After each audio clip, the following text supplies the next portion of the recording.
Eu gostaria de, no reino espiritual, mandar essa palavra para minha esposa, amém? A pastora Elaine, ela não está se sentindo muito bem, por isso que ela não está aqui hoje conosco, tá? Ela foi, semana passada fomos no médico de garganta, que ela estava com problema na amígdalas, e o remédio foi muito forte e ela trouxe outra, o remédio melhorou a garganta, mas trouxe outras complicações. Então nós voltamos no médico hoje e ele diminuiu a dose do remédio e vai ficar diminuída a dose até segunda-feira ela voltar, amém? Mas ela pediu para os irmãos para nós estarmos orando nessa noite, amém? Para que Deus toque nela lá em casa e a gente chegue em casa hoje, né? Ela já esteja curada em nome de Jesus. Aleluia. Então vamos estar orando pela pastora Elaine e por quem mais vocês lembrarem aí ou conhecerem que estiverem também enfermos, sejam curados aí pela misericórdia de Deus. Vamos ler juntos Ezequiel capítulo 1, todos juntos. Aconteceu no 30º ano, no 5º dia do 4º mês, que estando eu no meio dos exilados, junto ao rio Quebar, se abriram os céus, e eu tive visões de Deus. No 5º dia do referido mês, no 5º ano de cativeiro do rei Joaquim, veio expressamente a palavra do Senhor a Ezequiel, filho de Buzi, o sacerdote, na terra dos caldeus, junto ao rio Quebar. E ali esteve sobre ele a mão do Senhor. Olhei, e eis que um vento tempestuoso vinha do norte, e uma grande nuvem com fogo a revolver-se, e resplendor ao redor dela. E no meio disto, uma coisa como metal brilhante que saía do meio do fogo. Do meio dessa nuvem saía a semelhança de 4 seres viventes, cuja aparência era esta. Tinham a semelhança de homem, cada um tinha 4 rostos, como também 4 asas. As suas pernas eram direitas, a planta de cujos pés era como a de um bezerro, e luzia como o brilho de bronze polido. Debaixo das asas tinham mãos de homem, aos 4 lados. Assim, todos os 4 tinham rostos e asas. Estas se uniam uma à outra, não se viravam quando iam, cada qual andava para sua frente. A forma de seus rostos era como o de homem. À direita, os 4 tinham o rosto de leão, à esquerda, rosto de boi, e também o rosto de águia, todos os 4. Assim eram os seus rostos. Suas asas se abriam em cima. Cada ser tinha 2 asas unidas, cada uma à do outro. Outras 2 cobriam o corpo deles. Cada qual andava para sua frente, para onde o Espírito havia de ir. Iam, não se viravam quando iam. O aspecto dos seres viventes era como carvão em brasa, à semelhança de tochas. O fogo corria resplendente por entre os seres, e deles saíam relâmpagos. Os seres viventes zigue-zagueavam à semelhança de relâmpagos. Vi os seres viventes, e eis que havia uma roda na terra, ao lado de cada um deles. O aspecto das rodas e a sua estrutura eram brilhantes como berilo. Tinham as 4 a mesma aparência, cujo aspecto e estrutura eram como se estivera uma roda dentro da outra. Andando elas, podiam ir em 4 direções, e não se viravam quando iam. As suas cambotas eram altas, e metiam medo, e nas 4 rodas as mesmas eram cheias de olhos ao redor. Andando os seres viventes, andavam as rodas ao lado deles. Elevando-se eles, também elas se elevavam. Para onde o Espírito queria ir, iam, pois o Espírito os impelia. E as rodas se elevavam juntamente com eles, porque nelas havia o Espírito dos seres viventes. Andando eles, andavam elas, e parando eles, paravam elas. E elevando-se eles da terra, elevavam-se também as rodas juntamente com eles, porque o Espírito dos seres viventes estava nas rodas. Sobre a cabeça dos seres viventes havia algo semelhante ao firmamento, como cristal brilhante que metia medo, estendido por sobre a sua cabeça. Por baixo do firmamento estavam estendidas as suas asas, a de um em direção à de outro. Cada um tinha outras 2 asas, com que cobria o corpo de um e de outro lado. Andando eles, ouvi o tatalar das suas asas, como o rugido de muitas águas, como a voz do Onipotente. Ouvi o estrondo tumultuoso, como o de tropel de um exército. Parando eles, abaixavam as asas. Veio uma voz de cima do firmamento que estava sobre a sua cabeça. Parando eles, abaixavam as asas. Por cima do firmamento que estava sobre a sua cabeça, havia algo semelhante a um trono, como uma safira. Sobre esta espécie de trono estava sentada uma figura, semelhante a um homem. Via como metal brilhante, como fogo ao redor dela, desde os seus lombos e daí para cima. E desde os seus lombos e daí para baixo, via como fogo e um resplendor ao redor dela, como o aspecto do arco que aparece na nuvem em dia de chuva, assim era o resplendor em redor. Esta era a aparência da glória do Senhor.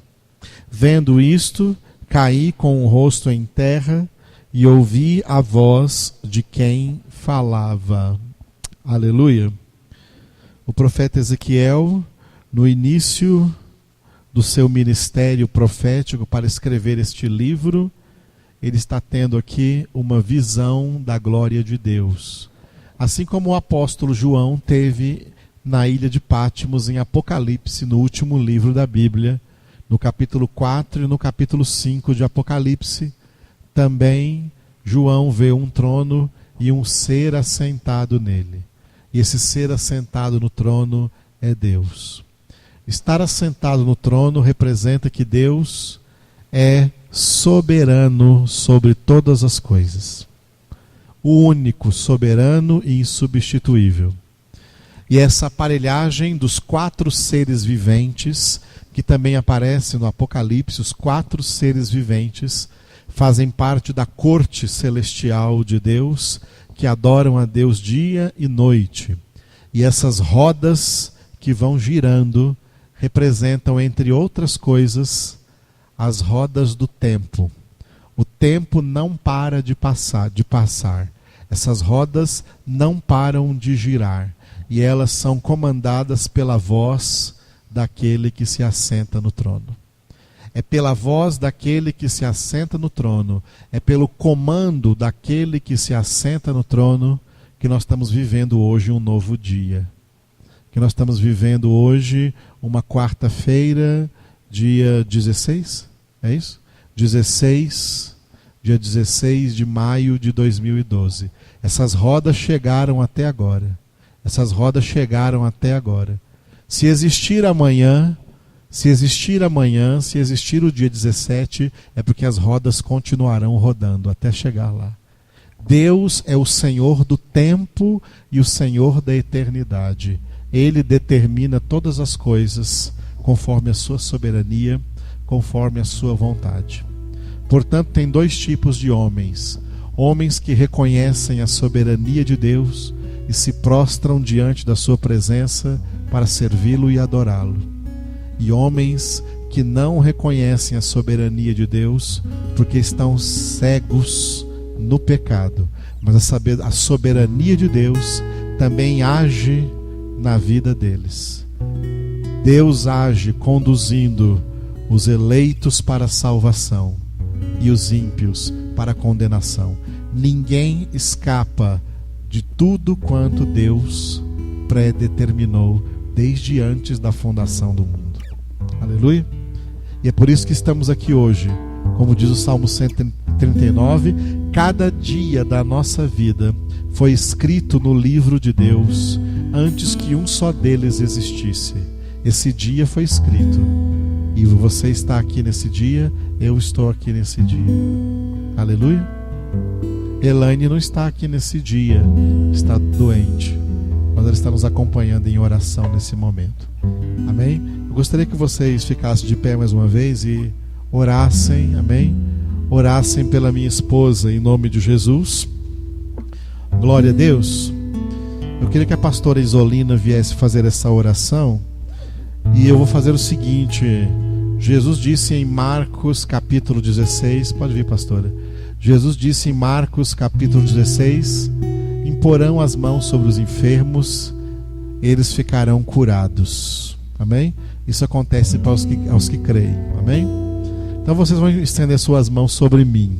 Aleluia. De onde você estiver aí, estenda suas mãos sobre mim durante essa oração, que você estará estendendo sobre a Elaine. Eu e ela somos um só corpo. Amém? Ore por ela, que ela seja curada em nome de Jesus. Amém. Tu és soberano, Senhor. Nessa noite nós exaltamos o Teu nome, nós engrandecemos o Teu nome, porque, Senhor, tudo está no Teu controle. Senhor, Tu és aquele que controla os céus e a terra, Senhor, o mar e todas as coisas que existem, ó Deus. Por isso, nessa noite, Senhor, nós declaramos a Tua soberania sobre a Tua igreja, sobre toda a face da terra. Declaramos também, Senhor, a Tua soberania, Senhor, sobre as enfermidades. Tu és, Senhor, Tu és aquele que cura, que liberta, que salva, Senhor. E nessa noite nós clamamos a Ti, Senhor, que o Senhor venha curar, Pai, todas as enfermidades de todo o Teu povo, Senhor. Nós sabemos, ó Deus, que o nosso corpo, Senhor, ele é fraco, ele é perecível, Senhor, mas o Senhor é soberano sobre ele também, Pai. Por isso, nessa noite, Senhor, nós colocamos diante de Ti, Senhor, a vida do pastor Edivaldo, da pastora Elaine, clamando pela cura do Senhor. Pai, visita ela neste momento. Tira toda enfermidade, Senhor, todo mal, Senhor, que possa estar agindo, Senhor, no corpo dela, no corpo biológico, Senhor. Passeia ali, Senhor, e vá tirando, Senhor, toda dor, todo desconforto, toda infecção, todo vírus, ó Pai. Senhor, nós cremos no Teu poder, nós cremos, Senhor, no Senhor. E nós declaramos, Senhor, que o Senhor é Senhor da vida deste casal, Senhor. O Senhor é o Senhor, Pai, da igreja que está estabelecida aqui nessa terra, Senhor. E nós sabemos, Pai, que nada foge do Teu controle. Senhor, nós entregamos nas Tuas mãos, Senhor, toda a Tua igreja, Senhor. Porque é o melhor lugar para ela estar, Senhor, é o lugar mais seguro. É o lugar onde acha descanso, Senhor, que acha refrigério. Nós queremos ser descansados nessa noite, Senhor. Por isso, Senhor, nós clamamos a Ti que o Senhor tire de nós, Senhor, que está aqui hoje presente, Senhor, todo o cansaço, toda a fadiga, Senhor, toda a tristeza, todo o mal-estar, tudo que possa, Senhor, nos impedir de receber a Tua palavra. Porque nós estamos aqui, Senhor, é porque nós queremos mais do Senhor. Nós queremos a cada dia, Senhor, nos enchermos mais da Tua presença. Nós queremos, Senhor, a cada dia ter mais sede, Senhor. Nos sacia, Senhor, com Tua presença. Santo Espírito de Deus, Tu és aquele que habita em nosso corpo. O nosso corpo é Teu templo, Espírito Santo de Deus. E nós queremos, Espírito Santo de Deus, que o Senhor venha restaurar o nosso corpo nesta noite. Restaura restaura o corpo da pastora Elaine, restaura o corpo do pastor Edivaldo, restaura o corpo de todos aqueles que estão aqui, que estão enfermos, Senhor. Restaura o corpo daqueles que não puderam estar aqui, Senhor, por alguma enfermidade. Restaura também, Senhor, a alma, Senhor, o espírito, ó Pai. Aviva a tua igreja, Senhor, renova a tua igreja, Senhor. Levanta a tua igreja como um povo forte, Senhor. Forte no Senhor, Pai, porque nós somos, Senhor, o teu povo. E nós te agradecemos, Pai, em nome de Jesus.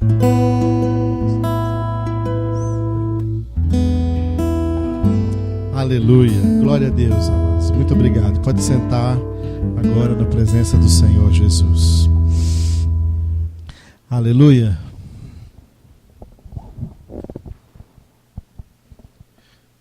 Muito bem, essa é a nossa sexta aula. É isso mesmo, né? A nossa sexta aula dentro dessa teologia dos relacionamentos. Estamos estudando esse tema muito importante de como nos relacionar. Nós fomos criados por Deus para nos relacionar, tá? Para termos relacionamento. Ninguém foi criado para não se relacionar. Fomos criados para ter relacionamentos. E relacionamentos têm vários níveis. Mas dentre todos os relacionamentos que existem, nós distinguimos dois tipos de relacionamentos. Em primeiro lugar, o nosso relacionamento com Deus. E em segundo lugar, o nosso relacionamento com os seres humanos, com o nosso próximo, criados todos à imagem de Deus. Muito bem. E nós temos dividido esse curso em duas partes. Nós ainda estamos na primeira parte. É possível que a gente fique nessa primeira parte até sábado, hoje, sábado, ou talvez ainda domingo pela manhã. Mas depois entramos na segunda parte. A primeira parte do curso é o nosso relacionamento com Deus. Porque do nosso relacionamento com Deus vai depender todos os demais relacionamentos. E eu sempre vou repetir isso para ficar bem gravado na sua memória. Quem tem bom relacionamento com Deus vai cultivar bons relacionamentos humanos. Quem não tem relacionamento com Deus, ou quem não tem bom relacionamento com Deus, não vai conseguir cultivar bons relacionamentos humanos. Desde relacionamentos mais próximos, como também relacionamentos mais distantes. Portanto, o sucesso nos nossos relacionamentos humanos depende do nosso relacionamento com Deus. Aleluia? Depende do nosso relacionamento com Deus. Deus é três pessoas. Deus, que é um em essência, é três em personalidade. O Pai, o Filho e o Espírito Santo.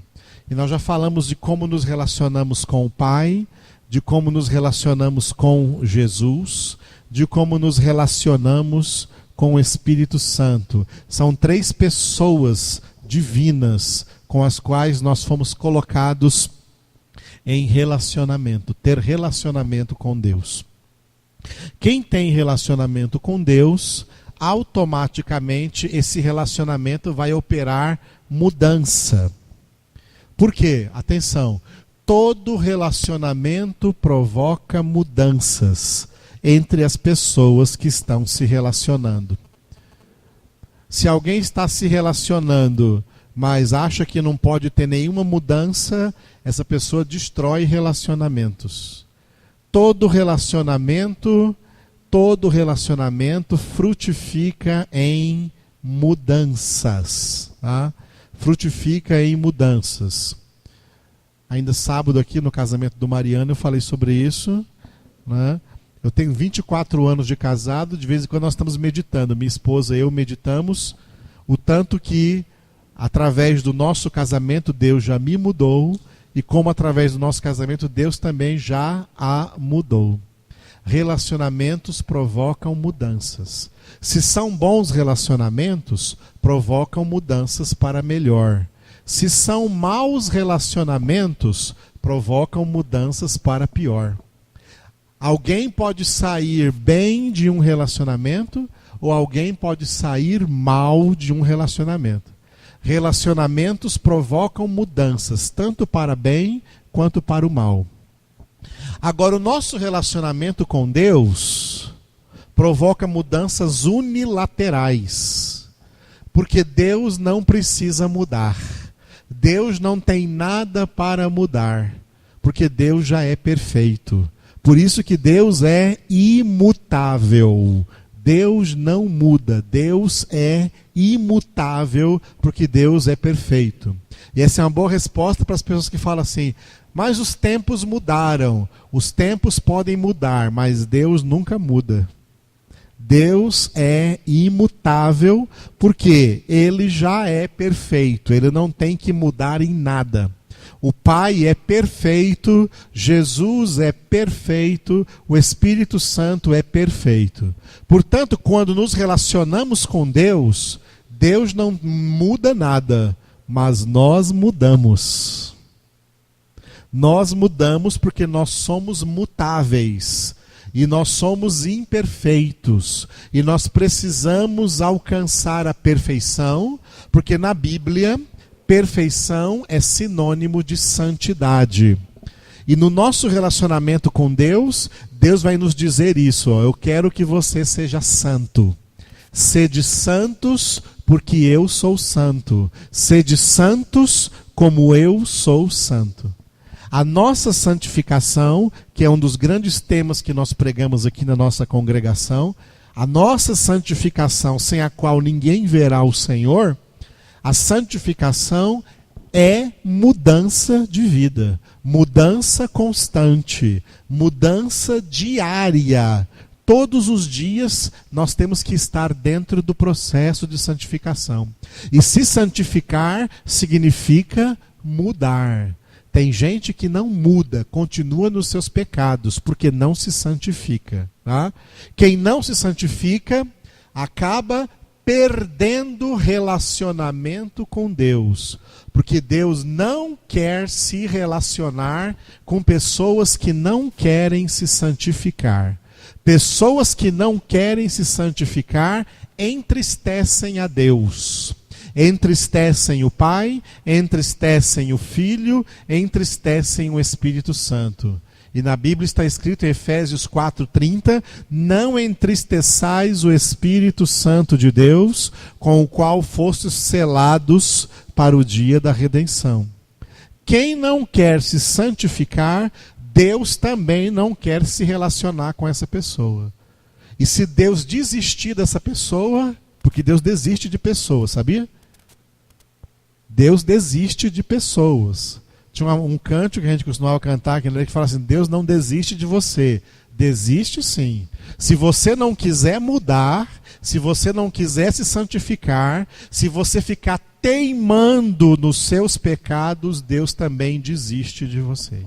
Porque Deus não quer ficar se relacionando com gente que não quer mudar, com gente que não quer se santificar.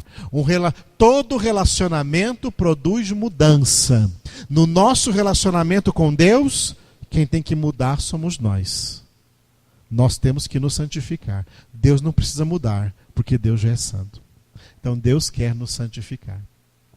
E ao nos santificar, Deus vai nos melhorar muito em todas as áreas da nossa vida, em toda manifestação da nossa personalidade, vai ser algo melhor. E essa melhoria será experimentada pelas pessoas com as quais nós nos relacionamos.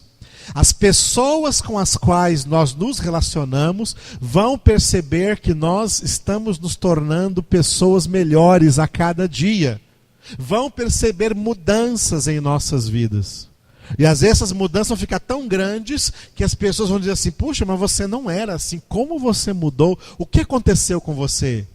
Aí você tem uma boa resposta para dar: é porque eu me relaciono com Deus.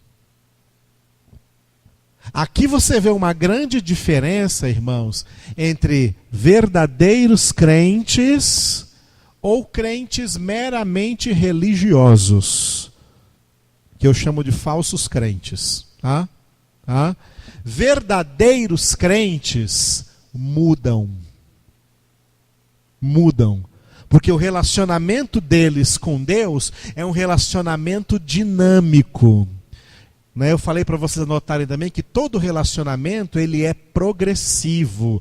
Todo relacionamento ele evolui. Nenhum relacionamento fica na mesma. Relacionamento evolui. Relacionamento progride. Quando o relacionamento fica na mesma, não tem para onde progredir, esse relacionamento ficou estático. Ele deixou de ser dinâmico. Ele ficou estático.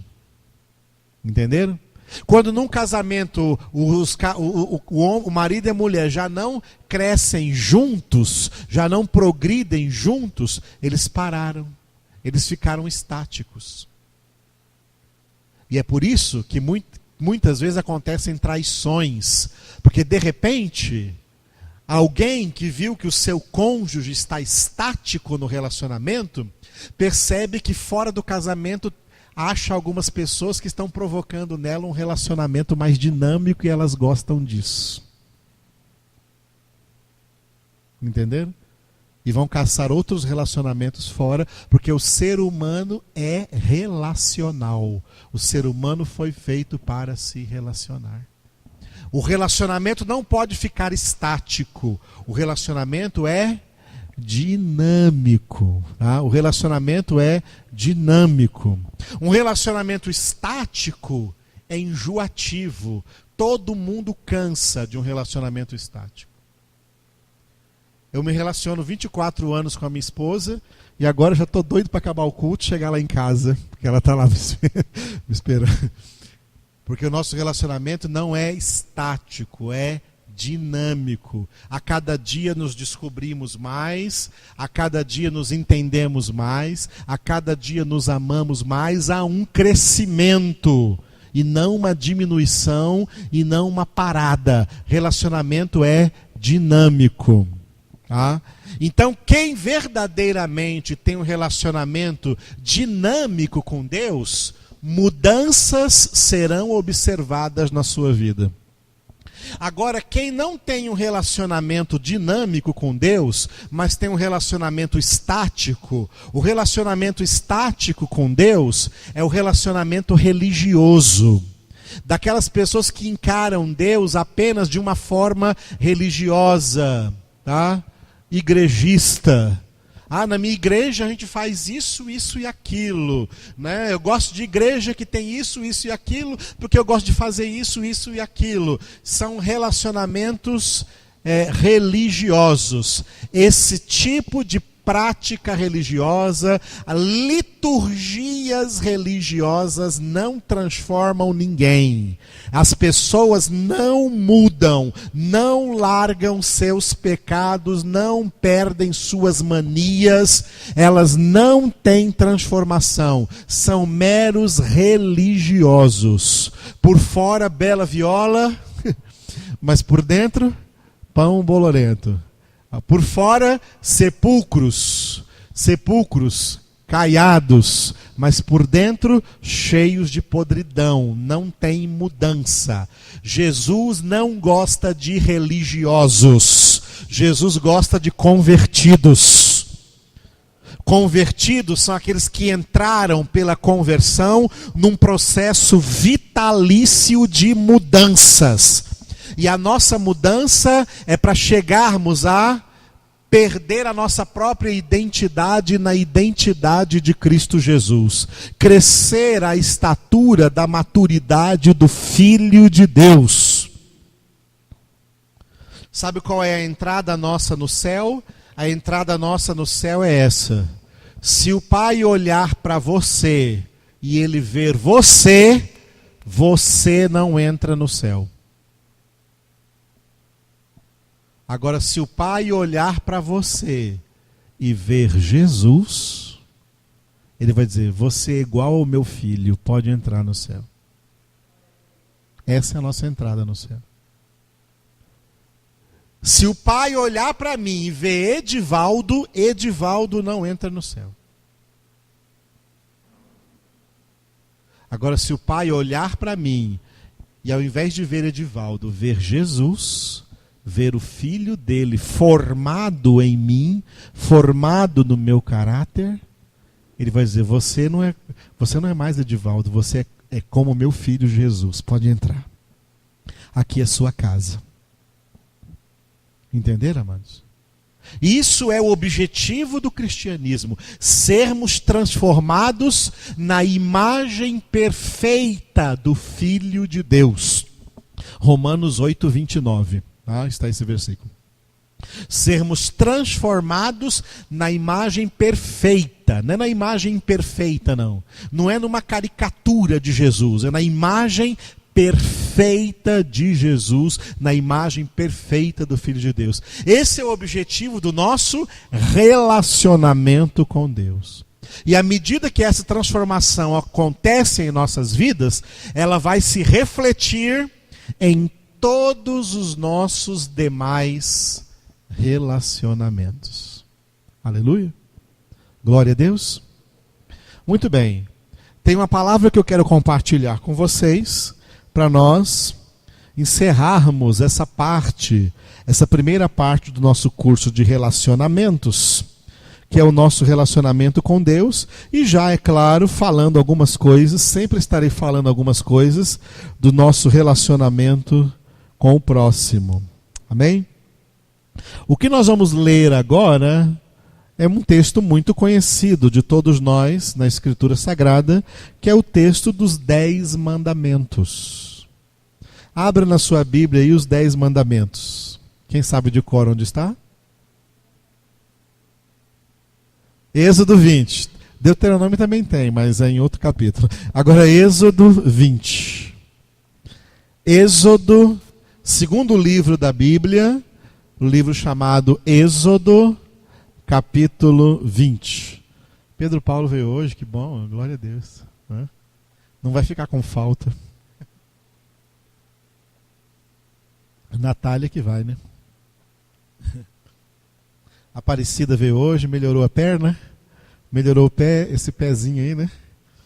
A Bíblia fala assim que Deus pega as ovelhas mais custosas e dá uma quebradinha no pé, só pra... Glória a Deus, que bom que você é uma ovelha de Deus. Muito bem. O Júnior também seja bem-vindo, né? Júnior, você é do lado da sua namorada? Eu estou meio cego, não vejo direito daqui, mas tá... Mas tá bom, sejam bem-vindos em nome de Jesus. Deus abençoe. Tem um casal ali, se eu não me engano, vocês estavam aqui sábado? Tava, né? Você estava, ele estava também? Estava, né? Essa é a prima do Mariano, seja bem-vinda. Mariano está na lua, uma hora dessa, né? Na lua de mel. Glória a Deus. Muito bem. Deixou mel lá para o Mariano, o André e a Pâmela deixaram, né? Muito bem. Glória a Deus. Êxodo capítulo 20. Então falou Deus todas estas palavras: Eu sou o Senhor teu Deus, que te tirei da terra do Egito, da casa da servidão. O que significa para nós essas palavras? O que Deus diz para nós através dessas palavras aqui? Ele diz algo diferente. Significa o seguinte: Deus está dizendo para nós assim, ó, eu sou o Senhor teu Deus, que te tirei do império das trevas. Tá? Eu tirei, o Egito representa o mundo, o Egito representa o pecado, e Deus fala, foi eu que tirei vocês de lá. Como disse Paulo em Colossenses capítulo 1, versículos 13 e 14. Ele nos libertou do império das trevas e nos transportou para o reino do Filho do seu amor, em quem temos a redenção, a remissão dos pecados. Amém? Deus nos tirou. Agora que Deus nos tirou, o que Ele quer com isso? Tem gente que pensa que a conversão é para salvação. E é mesmo, mas tem uma coisa antes da salvação. Nós podemos dizer para para entendermos melhor. A conversão não é para salvação. A conversão é para santificação. E a santificação é que é para salvação. Entenderam isso aqui bem claro? Tem muita gente que pensa que converteu, pronto, está salvo, não tem que fazer mais nada. É aí que tem que fazer muita coisa. A vida toda. Tá? A conversão não é para salvação. A conversão é para santificação. Agora, a santificação é para salvação. Em Hebreus 12:14 está escrito: segui a paz com todos e a santificação, sem a qual ninguém verá o Senhor. Não diz que é sem a conversão que ninguém verá o Senhor. Diz que é sem a santificação que ninguém verá o Senhor. A conversão é quando Deus nos tira do Egito, quando Deus nos arranca do mundo e nos coloca em Cristo Jesus. Para quê? Agora para nos santificarmos. Tá?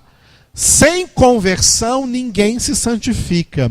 Então Deus nos converte primeiro para nos colocar na santificação. É o que ele está falando aqui, ó. Eu tirei vocês do Egito. Agora o que eu quero com isso? Eu quero que vocês obedeçam esses mandamentos que eu vou passar aqui, porque esses mandamentos são 10 mandamentos que resumem todas as coisas nas quais vocês precisam se santificar. É por isso que existem os 10 mandamentos. Os 10 mandamentos são critérios de Deus. Por isso que é uma palavra de Deus muito especial, os 10 mandamentos. Porque as outras palavras de Deus, Deus escreveu através dos homens.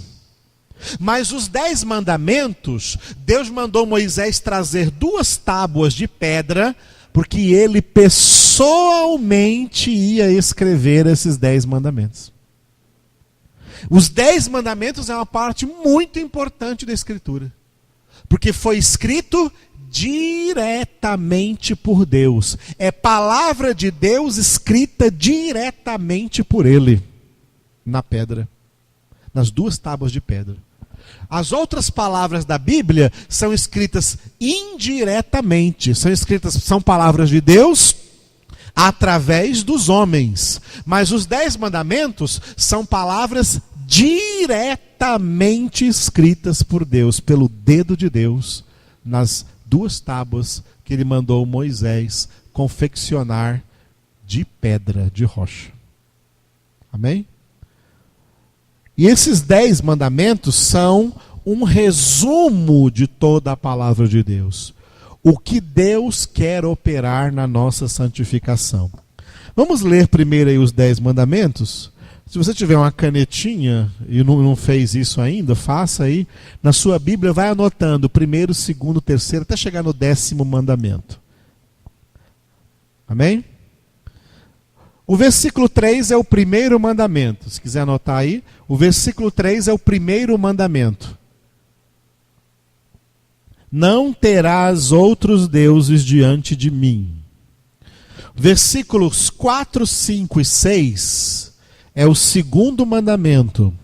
Não farás para ti imagem de escultura, nem semelhança alguma do que há em cima nos céus, nem embaixo na terra, nem nas águas debaixo da terra. Não as adorarás, nem lhes darás culto, porque eu sou o Senhor teu Deus, Deus zeloso, que visito a iniquidade dos pais nos filhos, até a 3ª e 4ª geração daqueles que me aborrecem. E faço misericórdia até 1000 gerações daqueles que me amam e guardam os meus mandamentos. Esse é o 2º mandamento. O versículo 7 é o 3º mandamento. Não tomarás o nome do Senhor teu Deus em vão, porque o Senhor não terá por inocente o que tomar seu nome em vão. Os versículos de 8 a 11 é o 4º mandamento. De 8 a 11. Lembrar-te-á do dia de sábado para o santificar. 6 dias trabalharás e farás toda a tua obra, mas o 7º dia é o sábado do Senhor, teu Deus. Não farás nenhum trabalho, nem tu, nem o teu filho, nem a tua filha, nem o teu servo, nem a tua serva, nem o teu animal, nem o forasteiro das tuas portas para dentro. Porque em 6 dias fez o Senhor os céus e a terra, o mar e tudo que neles há, e ao 7º dia descansou. Por isso o Senhor abençoou o dia de sábado e o santificou. Esse é o 4º mandamento, que nós vamos explicar daqui a pouco. Depois vem o 5º mandamento. Agora cada versículo, até o 17, é um mandamento. Versículo 12, 5º mandamento. Honra teu pai e tua mãe, para que se prolonguem os teus dias na terra que o Senhor teu Deus te dá. 6º mandamento, versículo 13, não matarás. 7º mandamento, versículo 14, não adulterarás. 8º mandamento, versículo 15, não furtarás. 9º mandamento, versículo 16, não dirás falso testemunho contra o teu próximo. E o 10º e último mandamento, versículo 17. Não cobiçarás a casa do teu próximo, não cobiçarás a mulher do teu próximo, nem o seu servo, nem a sua serva, nem o seu boi, nem o seu jumento, nem coisa alguma que pertença ao teu próximo. Amém? Estes são os 10 mandamentos. Eles são o resumo de toda a Bíblia Sagrada, de tudo que Deus quer tocar na nossa vida, no sentido de nos santificar, no sentido de nos mudar no nosso relacionamento, tanto com Ele como com o nosso próximo. Só fazer uma averiguação aqui, o 2º mandamento, que são os versículos de 4 a 6, que fala sobre as imagens de escultura, né? Se você pegar uma Bíblia católica e abrir em Êxodo 20, está igual à nossa. Só que no catolicismo romano, eles aprenderam que não se devem levar pela Bíblia, mas que se devem levar pelo catecismo. O catecismo da Igreja Católica é um compêndio de doutrinas católicas. Por isso que, quando você estuda a história do Brasil, você soube que os católicos, né, vieram e fizeram o que com os índios? Eles não evangelizaram, eles catequizaram os índios, tá? Catequizar é ensinar o catecismo da Igreja Católica, que é o conjunto de doutrinas do catolicismo. Não é evangelizar. Evangelizar é ensinar a Bíblia. Na Igreja Católica, eles ensinam que as pessoas não devem se guiar pela Bíblia, mas pelo catecismo da Igreja Católica, pela doutrina da Igreja Católica. E no catecismo da Igreja Católica, os católicos, o Papa e os bispos católicos reescreveram os 10 mandamentos. E faz as criancinhas lá, o católico desde criança, a decorar os 10 mandamentos. Tá? A decorar os 10 mandamentos, que são exatamente esses aqui. Mas ele faz uma mudança no catecismo. Eles tiram o 2º mandamento, que esse aqui: não farás para ti imagem de escultura e não as adorarás. Eles não colocam esse mandamento. Aí 10 menos 1... fica 9. Para ficar 10 mandamentos, o que eles fizeram? Eles pegaram o 10º mandamento, que é o versículo 17, e dividiram ele em 2. O 9º mandamento do católico é: não cobiçarás a mulher do próximo. E o 10º mandamento: não cobiçarás a casa do teu próximo. E aqui na Bíblia, tanto a mulher como a casa do próximo estão tudo no mesmo mandamento, no 10º mandamento. Entenderam? Os católicos fizeram isso para tirar a questão das imagens, porque lá eles fazem imagens e adoram imagens. E tem culto de imagens, que é chamado de idolatria. Culto a ídolos. Latrel é a palavra grega para culto, e eidolon é a palavra grega para ídolo. Eidon latreo, idolatria, culto aos ídolos, as imagens de escultura.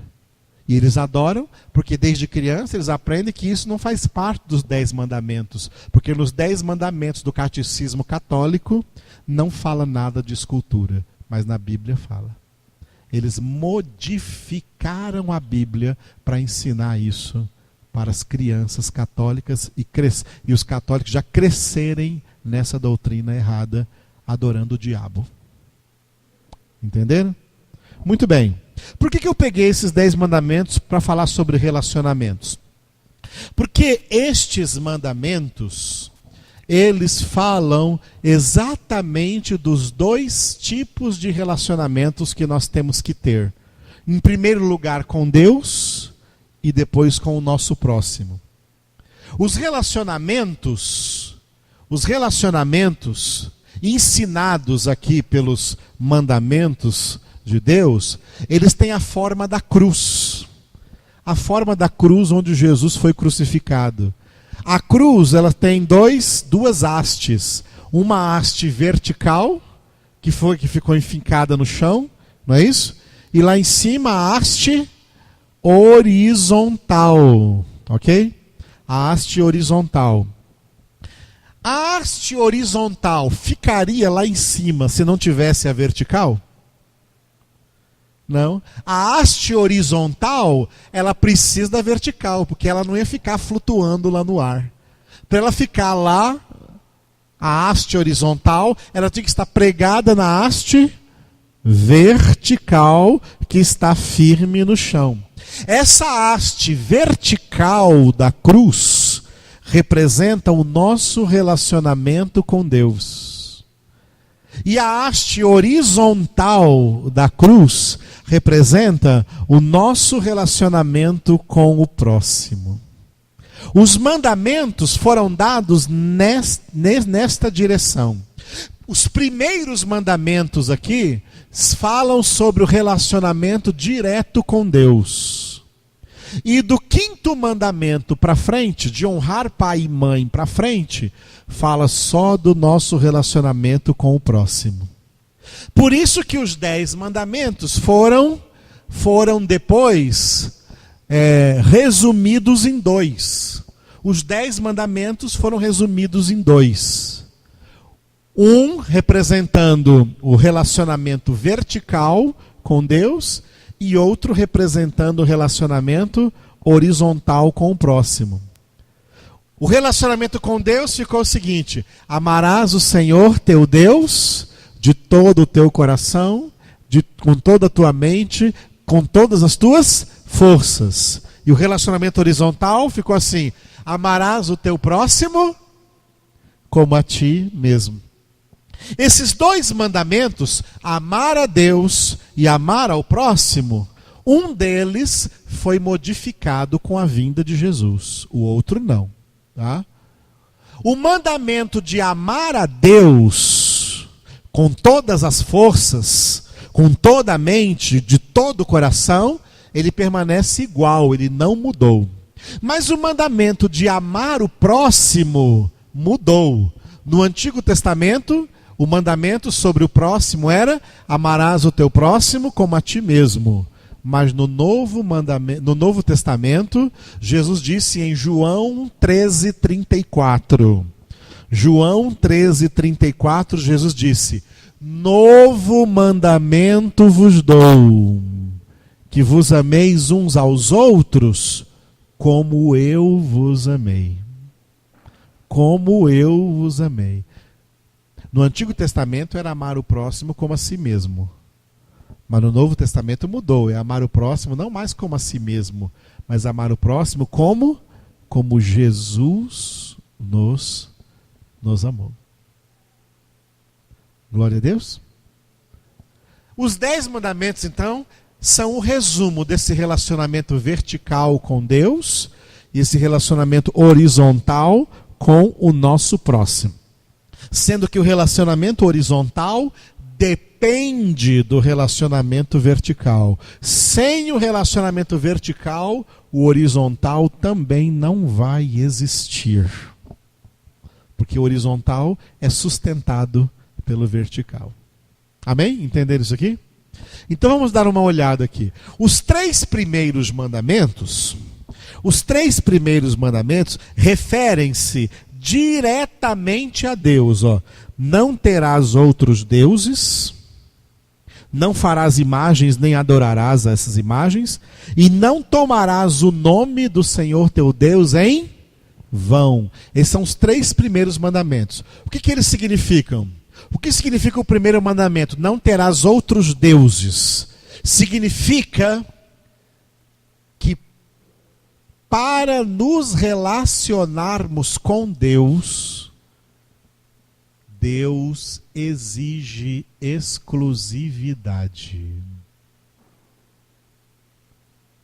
Deus exige exclusividade. Viu?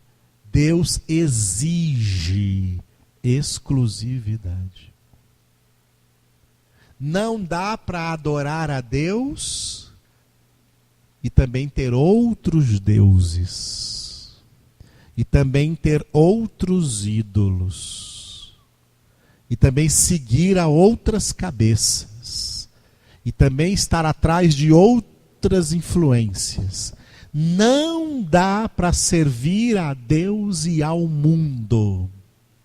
Jesus disse em Mateus capítulo 6, por exemplo, ninguém pode ter dois senhores. Não podeis servir a Deus e a Mamon, que era o nome do deus grego para as riquezas ou ao dinheiro. Não podeis servir a Deus e às riquezas. Não podeis servir a Deus e ao dinheiro. Ninguém pode ter dois senhores. O primeiro mandamento de Deus é esse: eu tirei vocês do Egito. E o que vocês aprenderam lá no Egito? Porque lá no Egito tinha muitos deuses. Deuses em figuras de animais. Na Grécia tinha muitos deuses, deuses em figuras de homens. No Império Romano, muitos deuses, deuses em figura de pessoas que já existiram e morreram, viram deuses para serem invocados. O mundo é cheio de pluralidade de deuses a serem invocados. Por isso que no catolicismo romano tem muitas imagens, muitos santos para serem invocados. Porque a mente do homem sem Deus é uma mente religiosamente plural. Uma mente que quer adorar muitas coisas. Por isso que criou-se a palavra deuses. Mas não existem deuses, porque só o Senhor é Deus. Há um só Deus, há um só Senhor. Ele é o único. E Ele não aceita dividir a adoração dele com ninguém. O que Deus está falando é o seguinte: quem quiser se relacionar comigo, saiba que vai ter que se relacionar só comigo. Porque eu não aceito relação com nenhum outro Deus. Eu não aceito relação com nenhum outro ídolo. Quem tem Deus, perde os ídolos. Não dá para manter relacionamento com Deus e ainda ter relacionamento com ídolos. Não dá. Não dá. A idolatria no Antigo Testamento... No Antigo Testamento, a idolatria é comparada ao adultério. Uma pessoa dizer que adora a Deus, mas também adora outras coisas aí, tem outros ídolos, é a mesma coisa de um marido dizer que ama sua mulher, mas fora do casamento ele tem outras mulheres. É a mulher adúltera, é o homem adúltero. Deus implantou a exclusividade aonde? No mais íntimo relacionamento humano, no casamento. Deus nunca criou a poligamia. Deus nunca foi a favor da poligamia. O casamento instituído por Deus é monogâmico, é monogamia. Desde Gênesis capítulo 2, quando Deus disse: não é bom que o homem esteja só, fez o homem cair em grande sono e tirou da sua costela e fez uma mulher, fez a mulher. E o homem, quando acordou, disse: é osso de meus ossos, é carne de minha carne. Será chamada varoa, porque do varão foi tirado. Mulher significa tirada do homem. E aí Deus decretou o seguinte: desde então deixará o homem pai e mãe e se unirá à sua, não às suas, não às suas mulheres, no singular, a sua mulher. E os dois serão uma só carne. O casamento instituído por Deus não é poligâmico. O casamento instituído por Deus é monogâmico. Por quê? O casamento é um reflexo do mesmo relacionamento que Deus quer ter conosco. Ou só eu sou o teu Deus, ou então eu não sou o teu Deus. Eu não aceito se relacionar comigo se você quer também ter outros ídolos. Quem quiser ter outros ídolos, perde Deus. Quem quiser ter outros ídolos, perde Deus. E ídolo aqui não é só imagem de escultura, não. Ídolo é tudo aquilo que o homem idolatra no seu coração. Tá? Tudo aquilo que o homem idolatra no seu coração está tomando o lugar de Deus. Deus não aceita essa idolatria. Deus não aceita essa idolatria. De vez em quando alguém fica espantado comigo quando eu estou dando aula por aí e fala o seguinte, né? Alguém perguntou para mim uma vez: pastor, para que time que o senhor torce? Eu falo: eu torço para todos. Eu torço para que todos percam e acabe futebol na face da terra. Não exista mais essa porcaria nunca mais. É para isso que eu torço. Antes de conhecer Jesus, eu nasci em Santos, na Baixada Santista. Eu era santista, eu torcia para os Santos. Eu vivia com short preto, camiseta branca, o Santos aí do Neymar. Eu vivia na Vila Belmiro, gritando peixe, com bandeira na mão e, entendeu, enchendo a cara de cerveja e torcendo, né? Quando o time ganhava, a gente bebia de alegria. Quando o time perdia, a gente bebia de tristeza. Mas bebia de todo jeito. Então, eu era santista. Quando era ano da seleção brasileira jogar, tirava o uniforme do Santos e colocava o uniforme verde e amarelo, o canarinho da seleção brasileira. Era fanático por seleção brasileira. Sofria quando o Brasil perdia. As Copas que o Brasil perdeu, eu quase morria do coração, de tanto desgosto, sofrimento. Chorava numa tristeza. E quando o Brasil ganhava, era uma festa. A praia de Santos ficava lotada de gente, festejando, dançando, pulando, bebendo, fumando droga, prostituindo, e tudo alegre, citando o nome dos jogadores, e o Brasil, a taça é nossa, aquela coisa toda. Aí Jesus entrou no meu coração um dia. Quando Jesus entrou no meu coração, irmãos, eu nem notei o que aconteceu. Não foi nenhuma pregação, não foi ninguém pregando, e não foi ninguém dizendo que eu não podia mais torcer. Quando eu percebi, não tinha mais futebol nenhum no meu coração. Quando eu pensei, não estou nem aí para Santos. Acabou. Não estou nem aí para a seleção brasileira. Acabou. Vai ter Copa no Brasil? Tomara que o Brasil perca de 5-0 em todas as partidas. Essa é a minha torcida. Acaba com essa porcaria. Isso é idolatria. As pessoas choram, as pessoas vibram, as pessoas sorriem, as pessoas matam, as pessoas ficam violentas. Invoca até o nome de Deus lá como se Deus estivesse ao lado de algum time. Jogador católico já entra no campo fazendo o sinal da cruz e faz um gol, ajoelha, agradece. Oh, graças a Deus. Deus não tem nada a ver com isso. Deus não é desportista. Deus não ama futebol. Deus ama santidade. Deus é santo. No céu não tem futebol. Tem gente que fala assim, Ayrton Senna morreu porque Deus construiu no céu um autódromo para ele correr lá dentro, né? Era tão perfeito que foi correr agora. Que no céu não tem Fórmula 1, no céu não tem Fórmula Indy, no céu não tem futebol, no céu não tem vôlei, no céu não tem basquete, no céu não tem golfe, no céu não tem baralho, no céu não tem xadrez, no céu não tem jogo do bicho e nem bicheiro.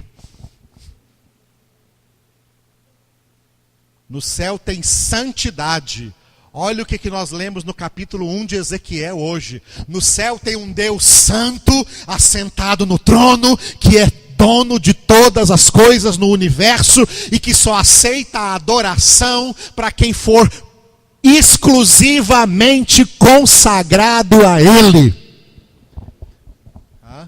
Mas pastor, isso não é fanatismo? Não. Deus não aceita fanatismo. Fanatismo é o ato de ser fã de alguma coisa. Deus não quer fãs. Deus quer filhos que o adoram com exclusividade. Que o adoram com exclusividade. Antes da minha conversão, eu gostava demais de música do mundo. No meu quarto, eu tinha um quarto para mim, na minha casa, quando era solteiro. Tinha um quarto que eu colocava pôster de todos os grupos de rock. Eu gostava de rock, todos os grupos de rock. E não tinha mais lugar nas paredes, eu coloquei no teto, assim da parede. Para eu dormir deitado na cama e ficava olhando e colocava no teto também. Era tudo cheio, e um monte de revistas de música. Aprendi a tocar violão e começava a tocar os rock e música nacional também. De música nacional eu gostava de Gilberto Gil, Caetano Veloso, Chico Buarque de Holanda. Tocava essas porcariadas tudo por aí, cantava essas letras tudo por aí. E cantava os rocks, todo tipo de rock que existia, Rolling Stones, sei lá o que mais, esses rocks endiabrados que tem por aí. Gostava de tudo isso. Gostava de tudo isso. No mesmo dia que Jesus entrou no meu coração, eu até esqueci que o meu quarto era desse jeito. Aí quando eu cheguei à noite no meu quarto, primeira noite depois de convertido que eu ia passar lá, primeira noite depois de convertido, eu olhei e estava todos aqueles posters. Eu fui lá e arranquei tudo da parede. Arranquei tudo. Ninguém mandou eu fazer isso. Não teve nenhuma pregação sobre isso na minha conversão, não. Ninguém mandou eu fazer isso. Eu fiz porque Jesus já tinha feito dentro de mim. Porque Jesus tinha feito dentro de mim. Se quer se relacionar comigo, é só comigo, eu não aceito outro ídolo. Arranquei tudo, levei nos fundos de casa, fiz uma fogueira maravilhosa, foi um fogueirão para queimar aquilo tudo, queimei discos, eu vi aqueles LP assim, de que antigamente LP, bolachão redondo assim, tudo derretendo no meio do fogo, explodindo, queimei tudo e a alegria do Espírito Santo inundava meu coração. Aí quando voltei no quarto com as paredes e o teto limpo, sem nenhum pôster, eu peguei o violão e ofereci ao Senhor. E falei, Jesus, de hoje em diante, eu só toco para Ti. Eu não toco uma nota para Satanás.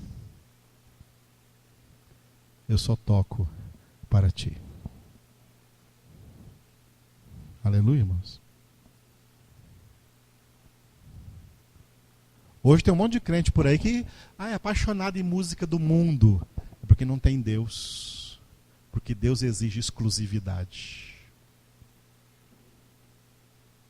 E quer ver como é sério esse negócio? Às vezes, por exemplo, falando de futebol, né?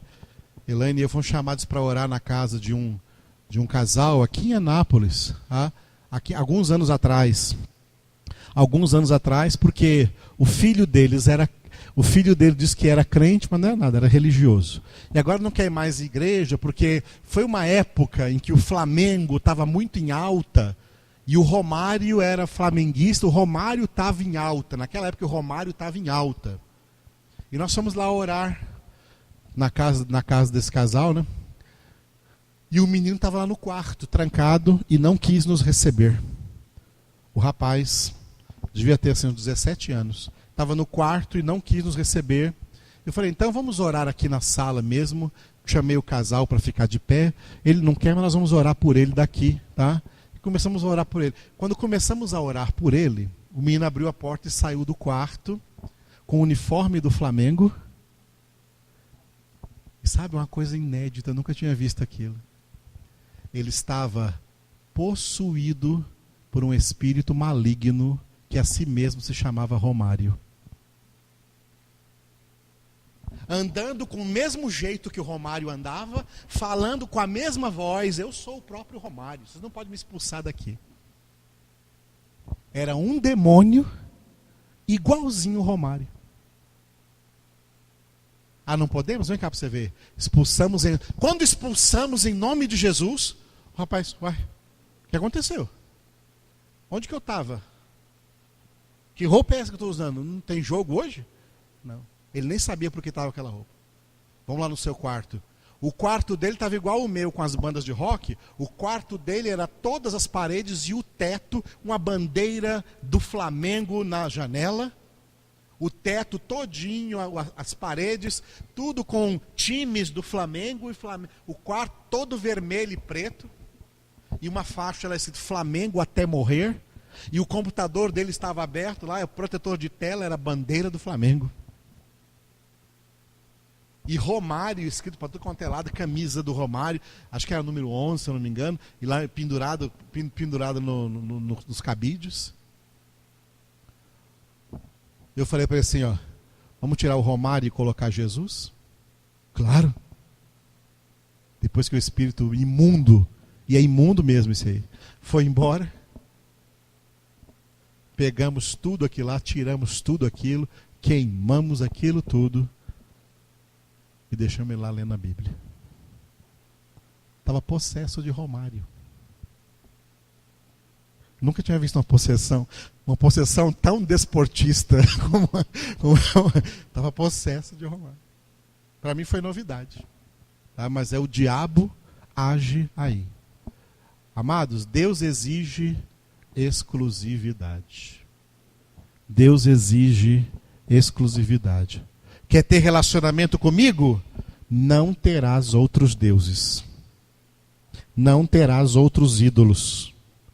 Não dá para servir a Deus e ao mesmo tempo servir a ídolos. Não dá, não existe, não é aceito, é inaceitável.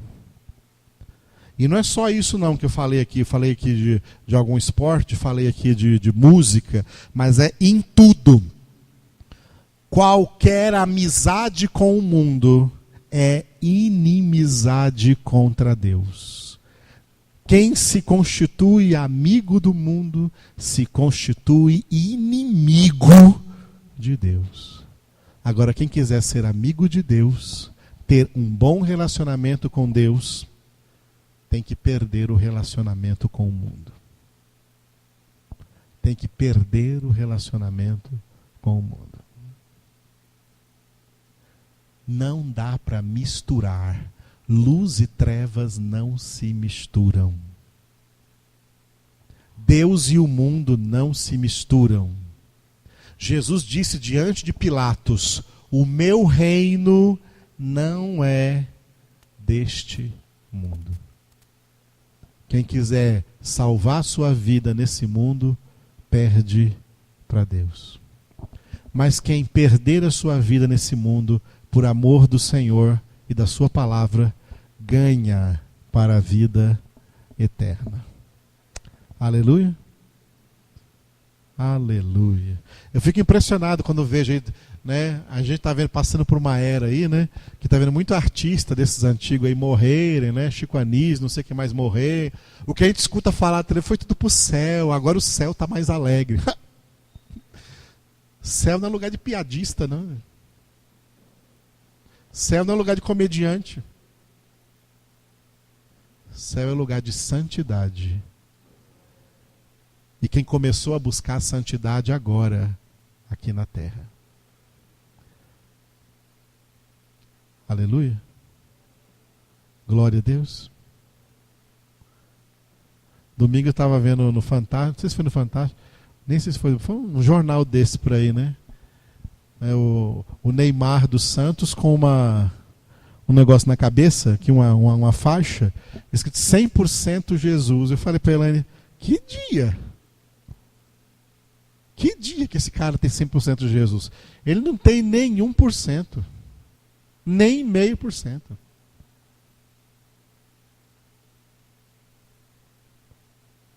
Pelos seus frutos os conhecereis.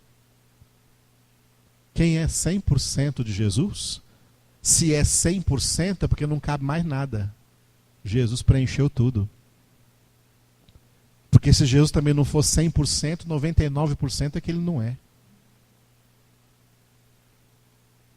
E Neymar 100% Jesus? Que dia? Está errada a frase.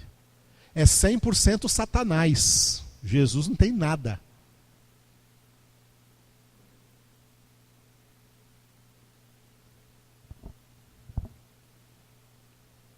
Porque 100% de Jesus é 0% de mundanismo. Glória a Deus. É 0% de mundanismo. Aleluia. Curva sua cabeça em um momento. Vamos continuar com essa palavra de Êxodo 20 no sábado, 7h30. Vamos esclarecer bem essa questão dos relacionamentos aqui nos mandamentos. Ó Deus Todo-Poderoso,